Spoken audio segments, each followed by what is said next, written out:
Good afternoon, everyone. Um, Today I'm making liquid gold, and I've had several videos. I think it was probably a year ago that I made liquid soap.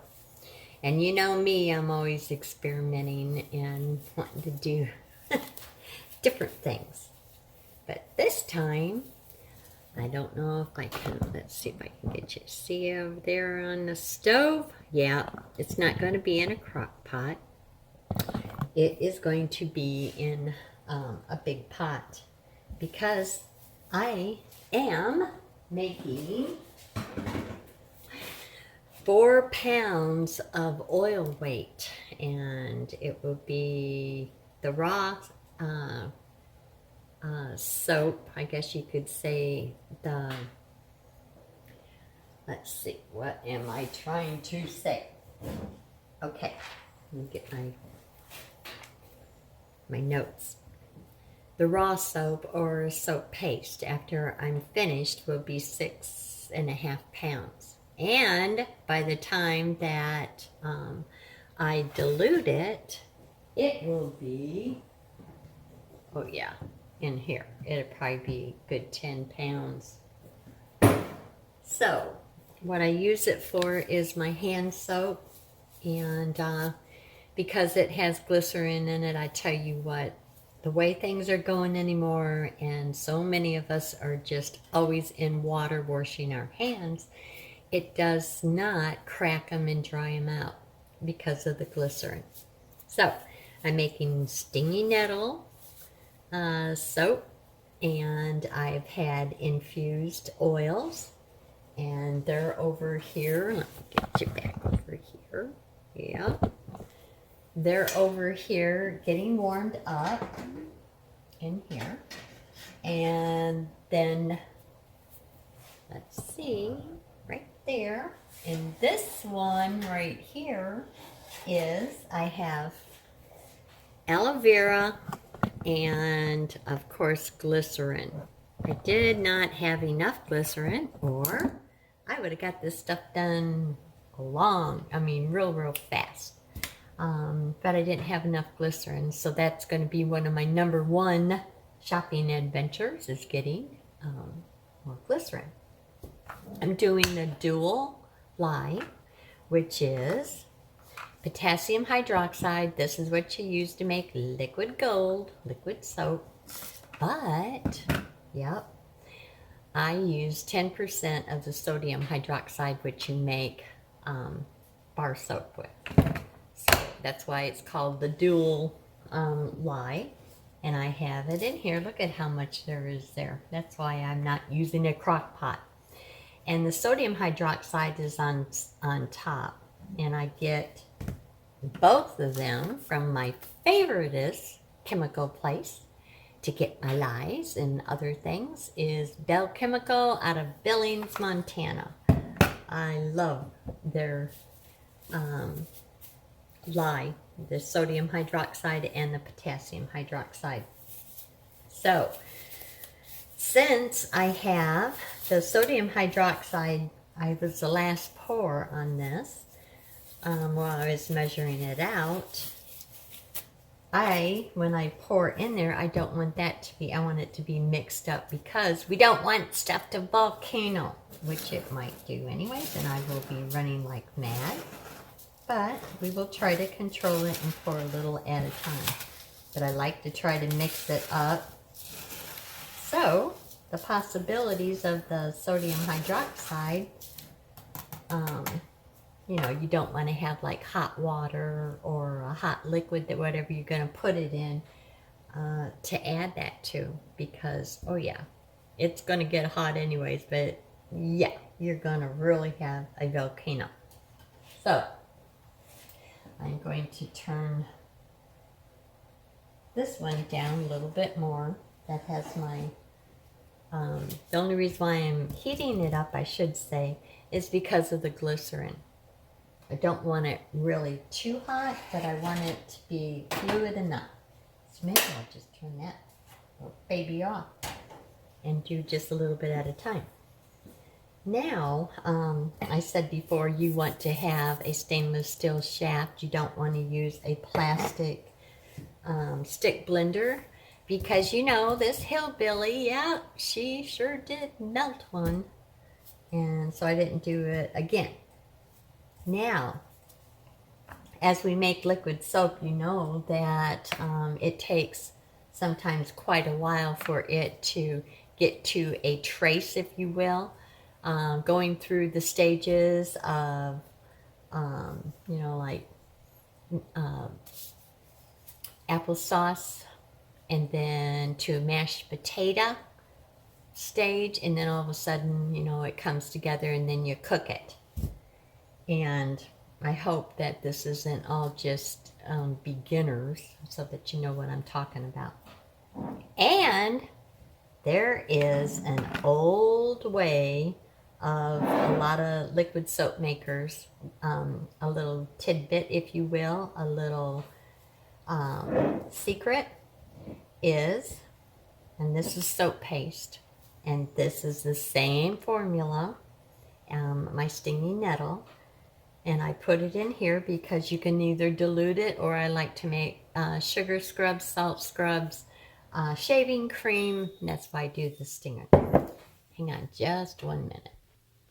Okay, I think I had a customer come in, so I think where I left off was telling about a secret of some of the older soap makers for generations probably now. And this is the Stinging Nettles, same formula. And what you would do is take just a little bit of it and put it in your pot. And that seems to help with getting it up to trace, if you will. If you know, for liquid soap, we usually to the applesauce stage and then to the mashed tater stage, and you know, getting it up to there. So that's a simple little idea of doing that. It just makes it go a little bit faster. But since I'm using the glycerin, but I don't have a lot of it, if I had enough glycerin, I probably would have done 100% glycerin, and then I would heat it up on the stove and slowly put it in, because it takes a while for the potassium hydroxide to, if you will, melt, you know, anyways. Everything become liquefied. So we are going to get this on the road, and hopefully, let me cross my fingers, no volcanoes, because I have aloe vera juice in there. And you know, when you're working with the dual lye, sometimes, you know, you just, who knows. So let me get geared up and we will get busy. Okay, here we go. Just gonna do a little bit. To see how it, you could probably not see it, but you could probably hear it. Sodium or potassium hydroxide makes a boiling sound. And with the sodium hydroxide in there, we are going to be very, very, I think what I'm going to do, it's off. So just a little at a time. Is it scary to you guys? It's scary to me too.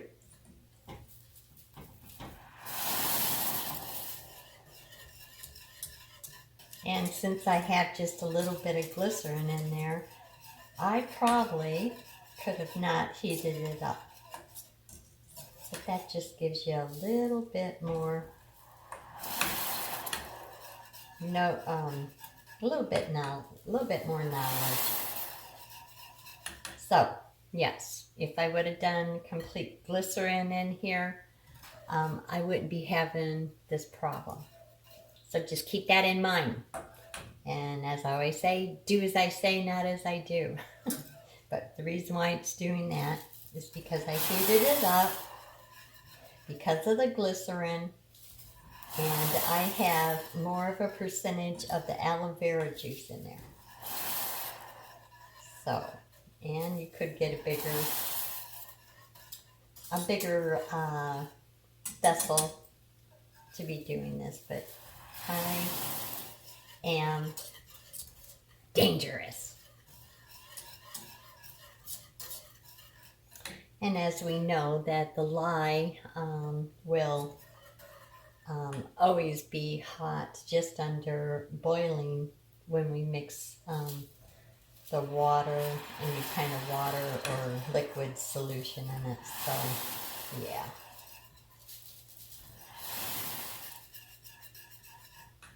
Not a problem. Except for we don't want it to go over. So I better just start backing off on the tongue. Little at a time.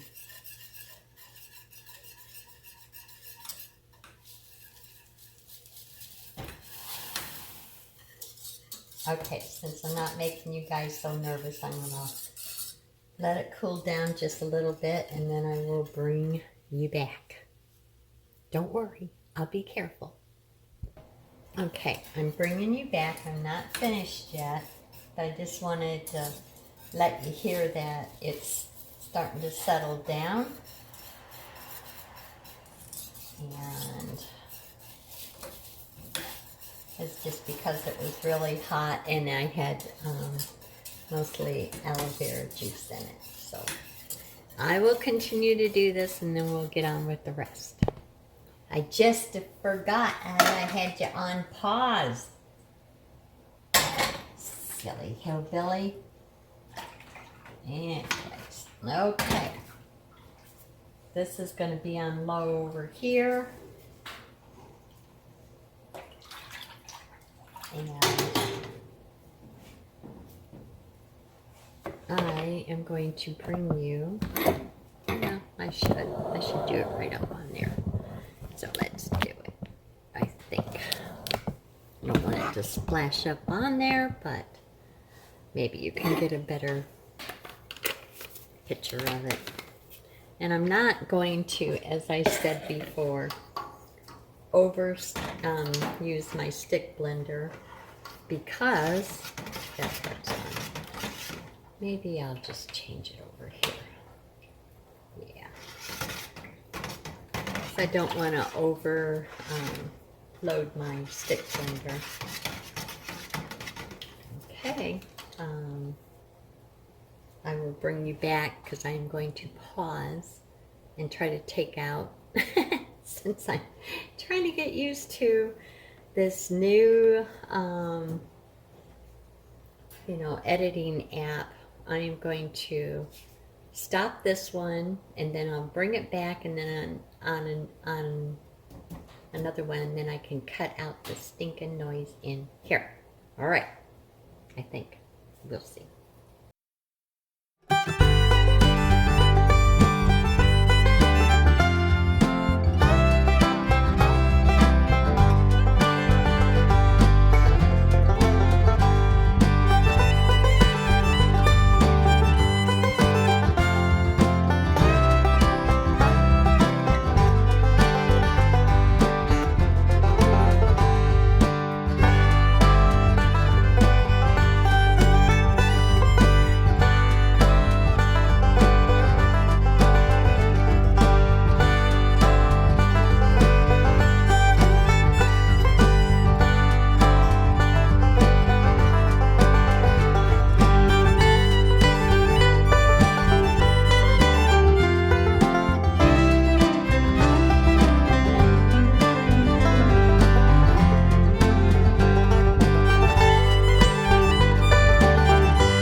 all go through, so many of them.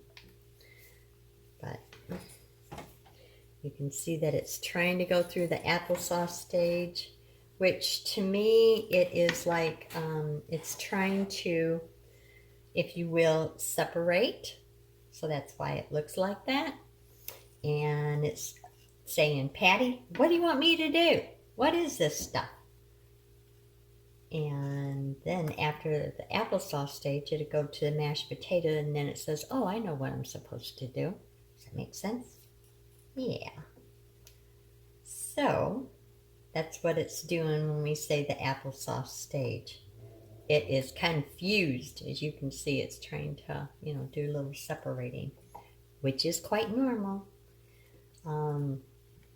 If you wanted to do the cold process of liquid soap, you just get it up to the mashed tater stage, and just as it's ready to start cooking for the hot process, you just put a lid on it, try to seal it up as much as possible, put it in your oven or in a non-drafty place, and forget it for 24 hours. Then come back and check it and see if it went through all its saponification.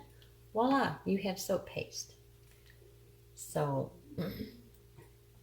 what I am going to do is probably that. I might cook it just a little bit, but I will wrap it up in my towels, stick it in the oven, and yes, if I was going to do the hot process, I would put it in the oven. I would put, some plastic wrap or something and a lid on it, and turn it down on like 170, I think is as low as I can go on that.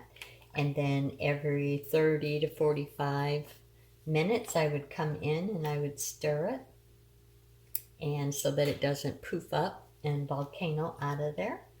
And then you would continue on your way. That's hot processed. But if you're making a big batch and you don't have any kind of, like a crock pot or something, that's how you would do it.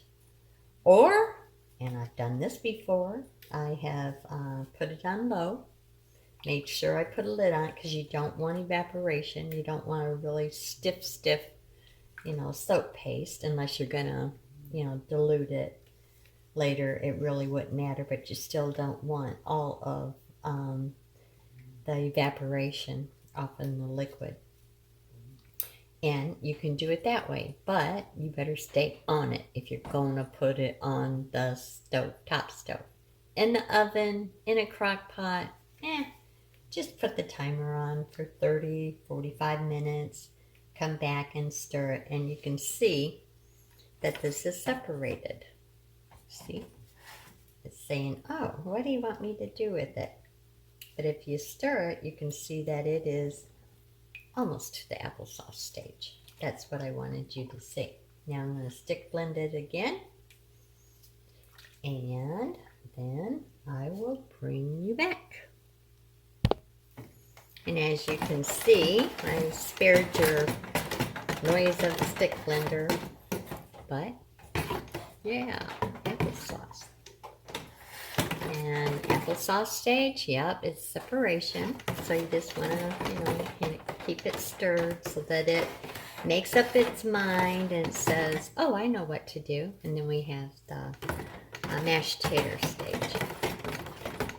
So since I only had just a little bit of glycerin here, which is still, it's really good for your skin. So that's why I always use some glycerin of, any amount. But this would have already been done, and it would have been where I could take it and test it and see if it went through its saponification. That's what I love about using, glycerin for the wetting of our lye solution.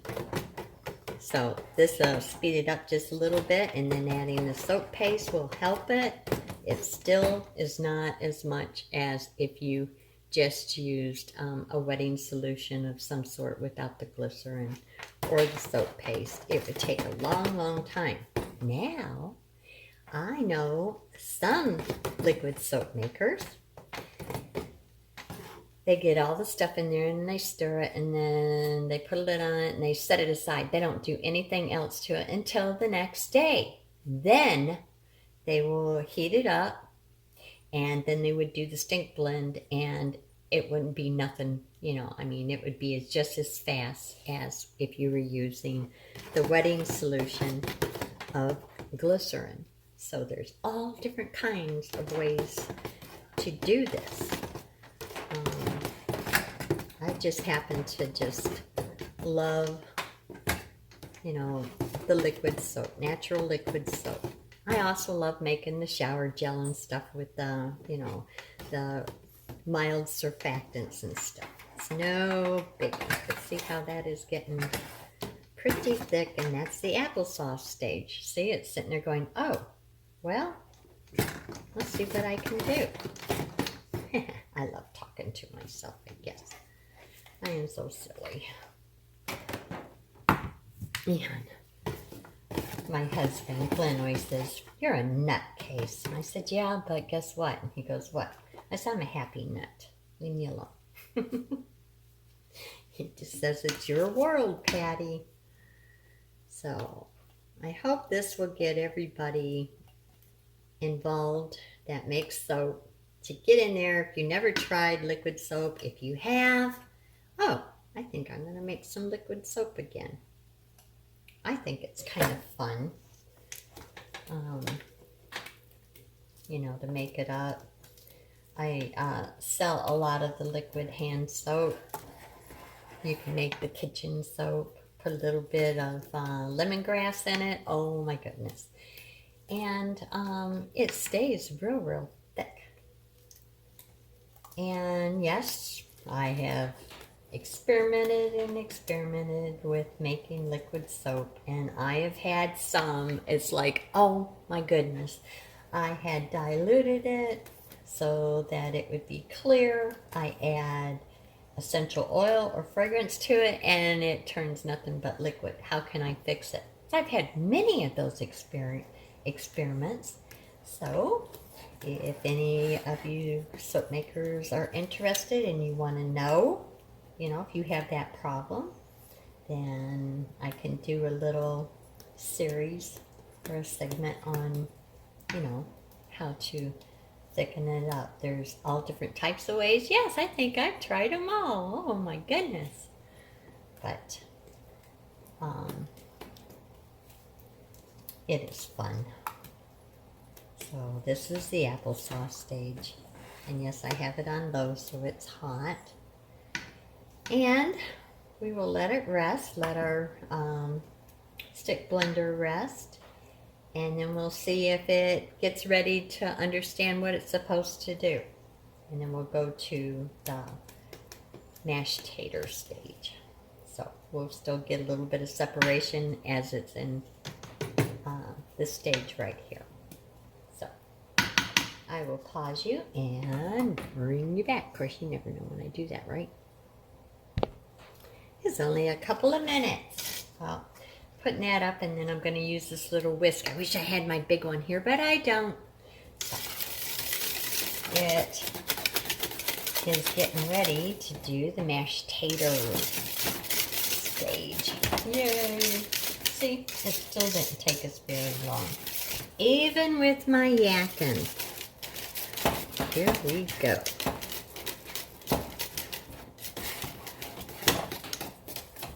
Look at that. I'm glad I didn't put that stick blender back in there. Yeah, it decided it knew what it was gonna do, or it's supposed to do. So,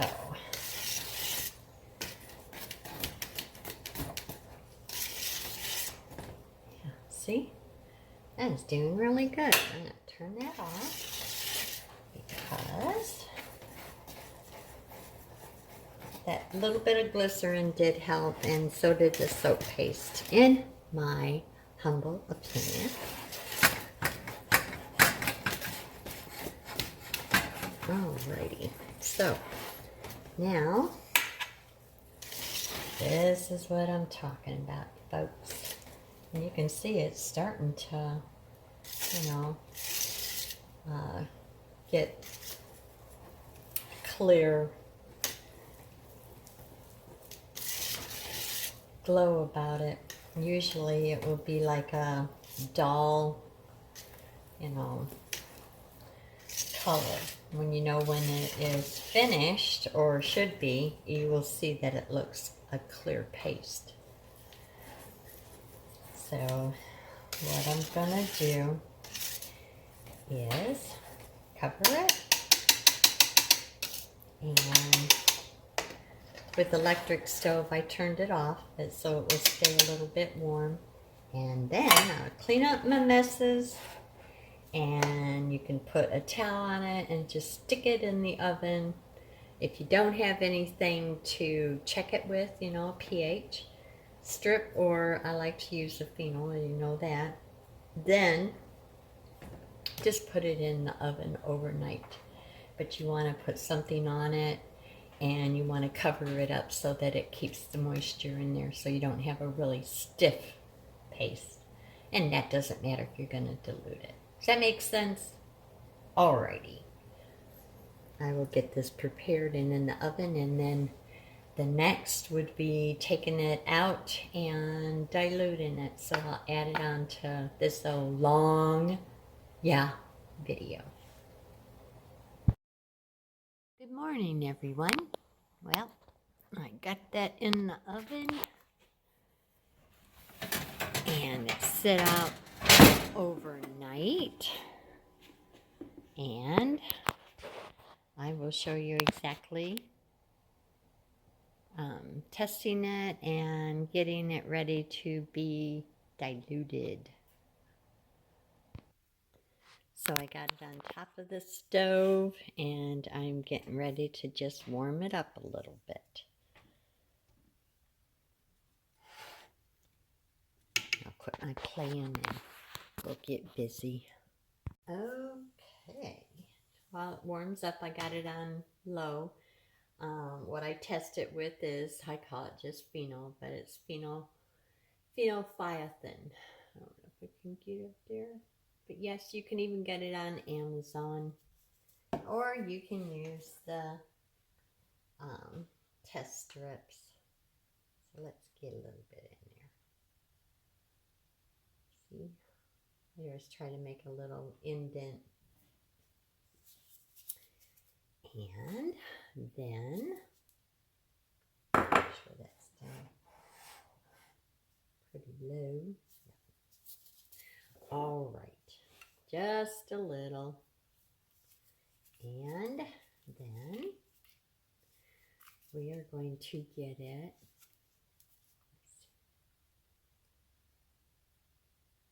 I'm going to put 2 drops on there. And then we check to see if it is turning pink or red. Well, it would be pink. I don't know what I'm talking about. Patty, drink some more coffee and just hush. So, guess what? It's done. Yay! So, I will get this washed up because it is poisonous, as I said before. Well, and I will warm the soap paste up a little bit. Then I will heat distilled tea, because I'm going to make stinging nettle tea with my distilled water, and we will start the dilution. All right, hang in there.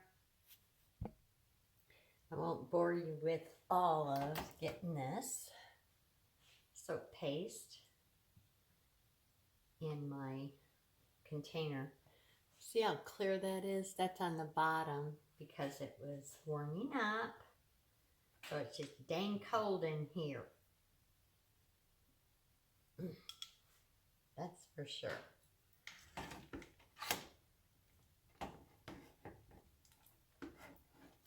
Oh yeah.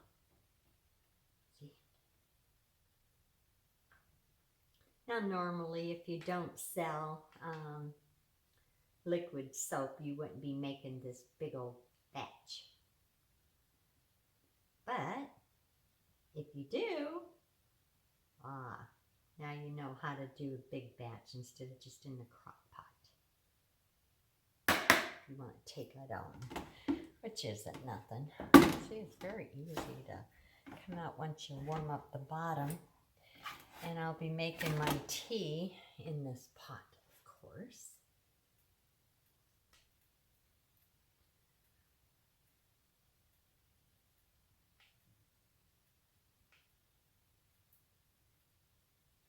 Now, if I would have used a salt brine, this would have stayed a lot more fluid. But it really hasn't gotten so bad where it evaporated, and it's not easy. I mean, that evaporated, and then it wasn't easy to get out there. That was really stiff soap paste.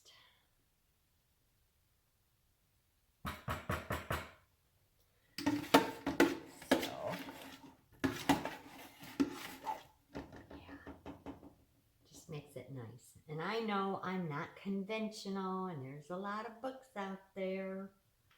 I try to give you a demonstration on how we do it here. And yes, you got to remember, I have been making liquid soap for quite a while, so I'm not intimidated by it.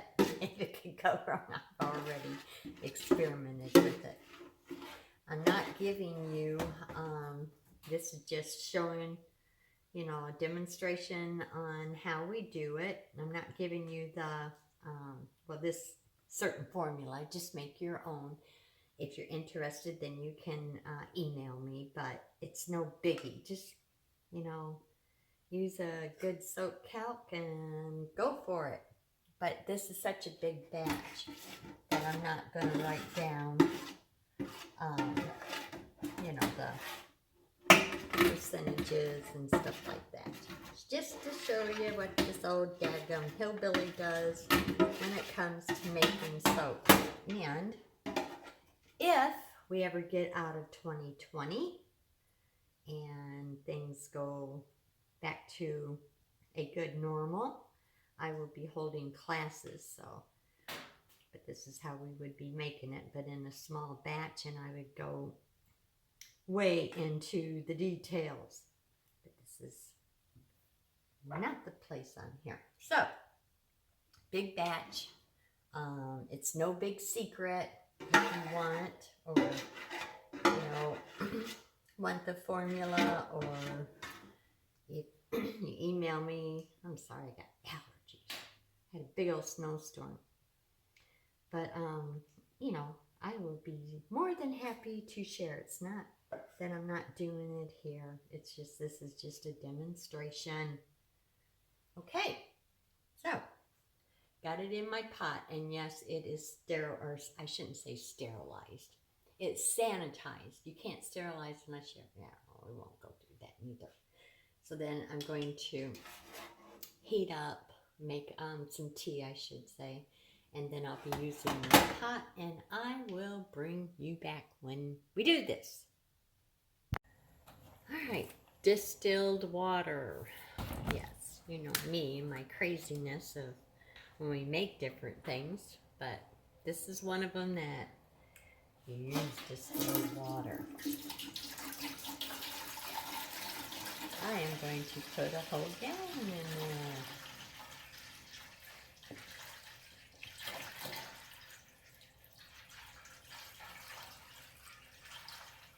And it will take more than that.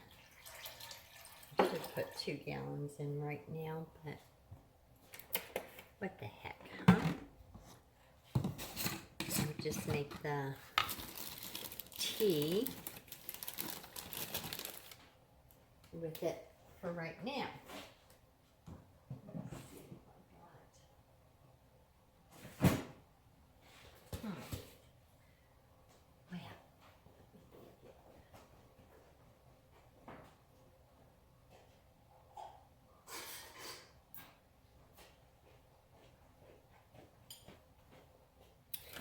And of course I will strain this, but look at that. Let's see, one, kind of powdered it up. So let's do 1 cup. Yeah, maybe just a little bit more. Because the next one I will not be making the tea of the nettles. I will just be heating up the distilled water. And we want this to boil. And then we will bring you back when it's ready to strain and put it in our soap paste. Get it wet. Now I could use my infuser and make the tea, but then I would have to turn around and boil it because you want hot water to distill.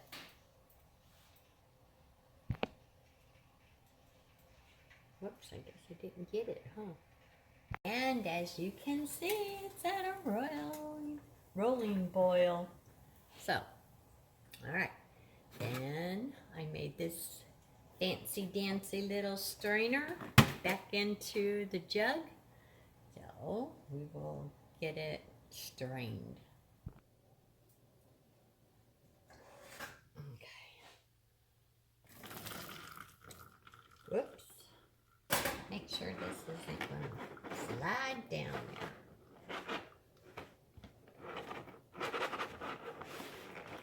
Because it's hot. All right.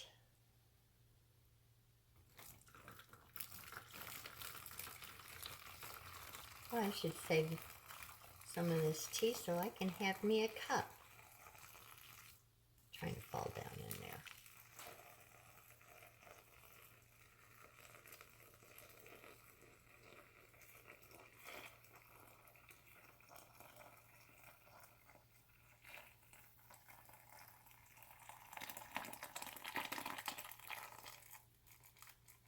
Oh, that goodness.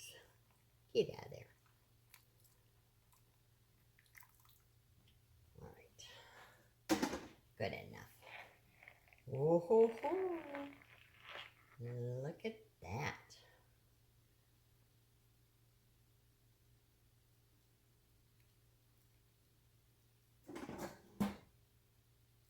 Stick that right in there.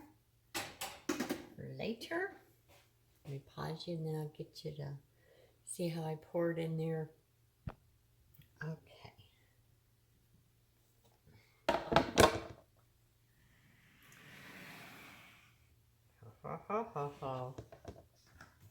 Let me see. We might have us an accident. Ta-ta-da-da. Don't do what I do. Do as I say. I knew that was going to happen because it's nice and hot, but yep, done it before. So I never learn, do I? Okay, so that's in there. And by the time that I get done diluting, it will be really full. So if you've got maybe 25 pounds, should I say that? Yeah, why not? Okay, I'm going to put this over there because that's cooling off.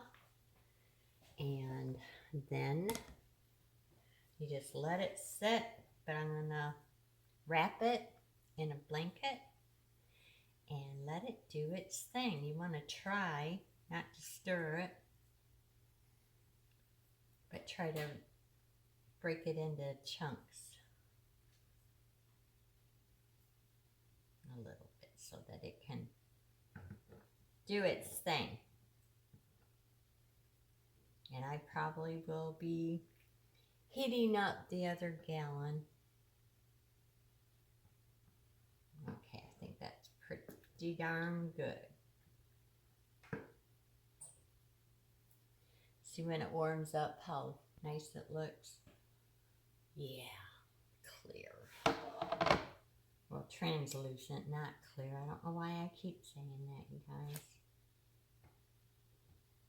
But we want it to stay nice and hot so that it will get a good start on it. And then we will add more because it won't be fluid like that. It will be pretty well thick. Okay, enough of my yakking. I hope you enjoyed this video. I'm not going to take you through all of the rest, but I will take and wrap this up in a blanket. Put it up on the counter somewhere so I can keep it out of the draft so it can stay as warm as possible or hot as possible. And it will probably take about 3 days. Yep, 3 days. And I'm not going to bring you back. This is the end of this video, but I think you get the drift on it. So hope you enjoyed it. Please leave a comment, like it if you like it.